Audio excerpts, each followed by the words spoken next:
सुनते ही बचपन में हम सभी दौड़कर बाहर आ जाते थे और तब तक प्लेन को देखते रहते थे जब तक वो हमारी आंखों के सामने से गायब ना हो जाए। और एक आज का वक्त है जब एरोप्लेन से सफर करना बहुत ही आम बात हो गई है। लेकिन दोस्तों, हवाई जहाज से जुड़े ऐसे कई सवाल हैं जो आज भी हमारे दिमाग में घूमते रहते हैं। जहाँ एक पेड़ का हल्का सा पत्ता हवा में कुछ देर नहीं उड़ पाता, तो आखिर कैसे ये हजारों टन के एरोप्लेन इतने सारे पैसेंजर्स को लेके हवा में उड़ जाते हैं, या फिर यूँ कहें कि ये टेक ऑफ और लैंडिंग कैसे करते हैं।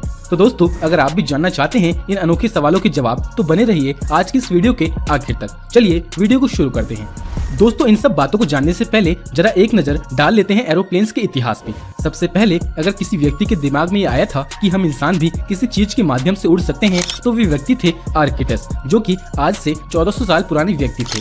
दोस्तों, इन्होंने 400 BC में पहली बार पंछियों के जैसे पंख बना के उड़ने की कोशिश की थी, और तभी उन्होंने एक ऐसा आर्टिफिशियल डिवाइस बनाया जो कि करीब 200 मीटर की ऊंचाई तक उड़ा। हालांकि उसकी कोई तस्वीर नहीं है, लेकिन 9वीं और 11वीं सदी में ग्लाइडर्स का आविष्कार हुआ, पर उसके परीक्षण नाकामयाब रहे। फिर 1799 में ग्लाइडर को मजबूती देने के लिए एक मशीन को बनाया जा रहा था, और फाइनली 1853 को पहला ग्लाइडर बना, और फिर 1856 में जीन मैरी ली ब्रिस ने ग्लाइडर प्लस फ्लाइट का आविष्कार किया, और फिर ऐसे अनेकों परीक्षण होते गए। दोस्तों, एरोप्लेन को बनाने का श्रेय सबसे पहले राइट ब्रदर्स को जाता है। ये दोनों ही भाई थे जिनके नाम ऑरिविले और विल्बर थे।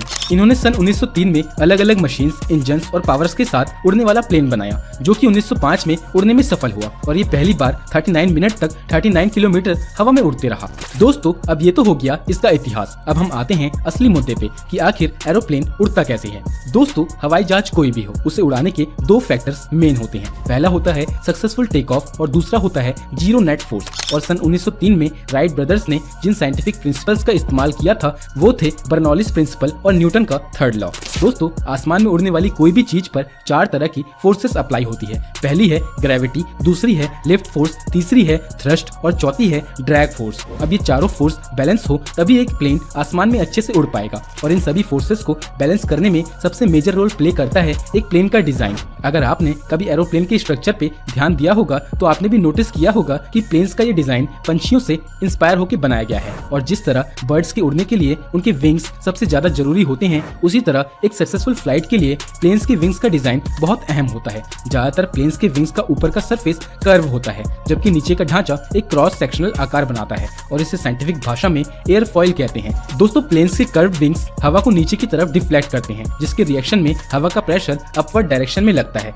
जिसे लिफ्ट फोर्स कहते हैं। अब दोस्तों, ग्रेविटेशनल फोर्स जो कि प्लेन को जमीन की ओर खींचती है, और ये लिफ्ट फोर्स, ये दोनों एक दूसरे से बैलेंस होकर नेट फोर्स को जीरो कर देती हैं, और इसी कारण हवा में प्लेन बैलेंस कर पाता है। अब भाइयों, एरोप्लेन हवा में बैलेंस तो हो गया, लेकिन इसे आगे बढ़ाने के लिए एक प्रोपोर्शन एक्सेलरेशन फोर्स की भी जरूरत पड़ती है, जिससे कि ये किसी डायरेक्शन में आगे की तरफ मूव कर सके। और इसके लिए एरोप्लेन में ये बड़े बड़े टर्बो प्रोपेलर्स लगाए जाते हैं। पंखों की तरह नजर आने वाले प्रोपेलर्स मेन इंजन से जुड़े होते हैं। इन्हें इंजन ऑयल की मदद से स्टार्ट किया जाता है और थ्रस्ट पावर जनरेट की जाती है।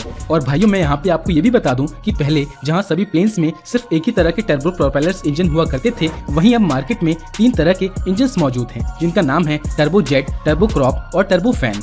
दोस्तों, दुनिया का सबसे बड़ा turbo engine GE9X Boeing 777X में लगाया गया है। टर्बो इंजन से जनरेट होने वाली थ्रस्ट पावर प्लेन को टेक ऑफ और आसमान में आगे मूव करने के लिए हेल्प करती है। लेकिन जब प्लेन आगे की तरफ मूव होता है, तो इस पे सामने से हवा का दबाव पड़ता है, जिससे कि ड्रैग फोर्स पैदा होती है। ड्रैग फोर्स प्लेन को फॉरवर्ड डायरेक्शन में मूव करने से रोकती है।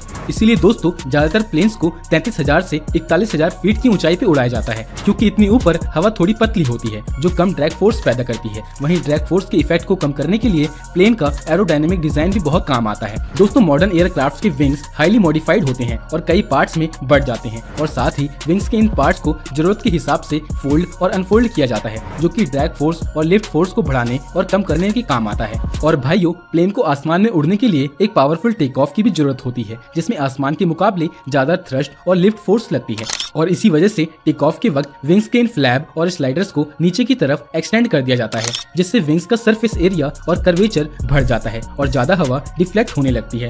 दरअसल दोस्तों, इससे होता ये है कि प्लेन को टेक ऑफ के लिए ज्यादा लिफ्ट फोर्स का सपोर्ट मिलता है, और प्लेन अच्छे से जमीन पे टेक ऑफ कर पाता है। वहीं टेक ऑफ के बाद विंग्स में लगे ये फ्लैप्स और स्लाइडर्स दोबारा से फोल्ड हो जाते हैं, और इसके अलावा प्लेन को अलग अलग दिशाओं में मूव करने के लिए एलरन, एलिवेटर और रडर का इस्तेमाल किया जाता है। दोस्तों पायलट एलिवेटर का इस्तेमाल फ्लाइट के दौरान अपवर्ड और डाउनवर्ड डायरेक्शन में मूव करने के लिए करते हैं, जबकि प्लेन को लेफ्ट और राइट डायरेक्शन में मूव करने के लिए रडर और एलरॉन्स का इस्तेमाल किया जाता है। और वहीं लैंडिंग के वक्त स्पॉयलर्स का भी इस्तेमाल किया जाता है। लैंडिंग के वक्त स्पॉयलर्स की वजह से ही ड्रैग फोर्स बढ़ जाता है और लिफ्ट फोर्स कम हो जाता है, जिससे कि प्लेन नीचे की तरफ आने लगता है। और आखिर में प्लेन की सेफ लैंडिंग के लिए लैंडिंग गियर को भी बाहर निकाला जाता है, जो कि प्लेन की हाई ड्रैग पावर को सरफेस की फ्रिक्शन से कंट्रोल करने में मदद करता है। और भाइयों, इस तरह प्लेन के टेक ऑफ से लेकर आसमान में उड़ने और फिर लैंड करने तक का सफर पूरा होता है। अब दोस्तों, आपने गौर किया होगा कि पहले की एरोप्लेन की खिड़कियां स्क्वायर शेप में होती थी, लेकिन ऐसी शेप होने की वजह से प्लेन की खिड़कियों पर हवा का दबाव किसी भी और पार्ट के मुकाबले 2 से 3 गुना ज्यादा पड़ता था और इसी वजह से 20वीं सदी में कई प्लेन्स क्रैश हो गए थे। जिसके बाद 1950 में प्लेन्स की विंडो का शेप स्क्वायर से राउंड या फिर ओवल में कर दिया गया। अब दोस्तों, आप ये जानते हैं कि आखिर क्यों प्लेन की खिड़कियां ओवल और राउंड शेप में होती है। दोस्तों, पहले के समय में पायलट्स जमीन पर बड़े बड़े पहाड़, लैंडमार्क्स और एयरलाइंस को देखकर रास्ते का पता लगाते थे, लेकिन फिर जैसे जैसे टेक्नोलॉजी आगे बढ़ती गई वैसे वैसे इस समस्या का हल भी निकाल लिया गया। अब दोस्तों, पायलट्स रास्ते का पता करने के लिए जीपीएस का इस्तेमाल करते हैं। दरअसल जो जीपीएस रहता है वो सिग्नल यूज करता है, जिससे कि ट्रैफिक फ्लो, स्पीड और आपकी डेस्टिनेशन की डिस्टेंस का पता लगता है। लेकिन भाइयों, एरोप्लेन्स में एयरवेज यानी कि रूट्स के रोड मैप्स होते हैं और एरोप्लेन का जो जीपीएस होता है जो सिग्नल को यूज करता है और हवा, मौसम और डेस्टिनेशन के डिस्टेंस को एनालाइज करता है।